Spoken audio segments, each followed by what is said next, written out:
Tanti mi avete scritto e volete sapere che cos'è un impasto indiretto. O volete sapere? Pigliate carta e penna e venite appresso a me. Per fare un impasto indiretto sono due lievitazioni diverse.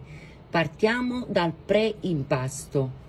250 ml di acqua a temperatura ambiente, mezzo chilo di farina. Io ho usato questa, la Caputo rossa, che tiene una bella forza, e 5 grammi di lievito fresco di birra.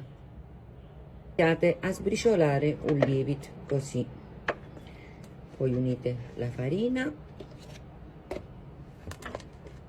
e tutta l'acqua. Ecco qua, con una cucciarella, con un cucchiaio di legno, e abbiate a mischiare finché l'acqua non assorbe tutta la farina. Eccolo qua, vedete? Deve risultare così. Questo è il primo passaggio da fare. Adesso lo mettete in un luogo fresco con il coperchio sopra e lo fate diventare tutte bolle, perché questo impasto qua si chiama 1000 bolle. Per riposare per almeno 10-12 ore, finché non sarà raddoppiato di volume e sarà bello pieno di bolle sopra. Il nostro prefermento è pronto, ci vediamo domani nel secondo video. Vi faccio vedere come si fa la pizza napoletana con l'impasto indiretto. Seguitemi per la seconda parte. Impasto indiretto parte 2. Mezzo chilo di farina 00, sempre io ho usato la Caputo rossa, 300 ml di acqua, cercate buono, perché decidete di mettere 50 ml in più, finite l'occhio pulicano, mischiate tutta l'acqua, 10 grammi di zucchero, 10 grammi di lievito e iniziamo a fare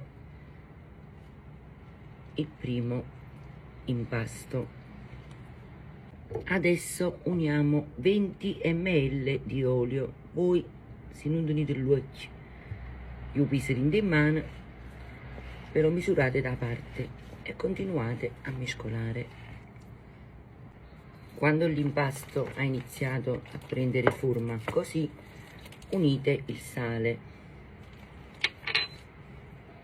Quando l'impasto ha raggiunto questa consistenza è arrivato il momento di versarci dentro l'impasto indiretto, che è quello che abbiamo fatto ieri, il prelievito. Guardate la differenza del colore, aspettate, ecco qua, ce lo versiamo tutto dentro così, ecco, e li impastiamo tutti e due insieme. Prelievitazione, quello che abbiamo fatto ieri, e questo qua che abbiamo fatto stamattina. Ecco qua, è pronto, i due impasti si sono accorpati. Adesso ci mettiamo un filo d'olio sopra, lo facciamo raddoppiare di volume e stasera voi potete fare una bella pizza. Magari potete fare anche, perché molti mi chiedete, un casatiello.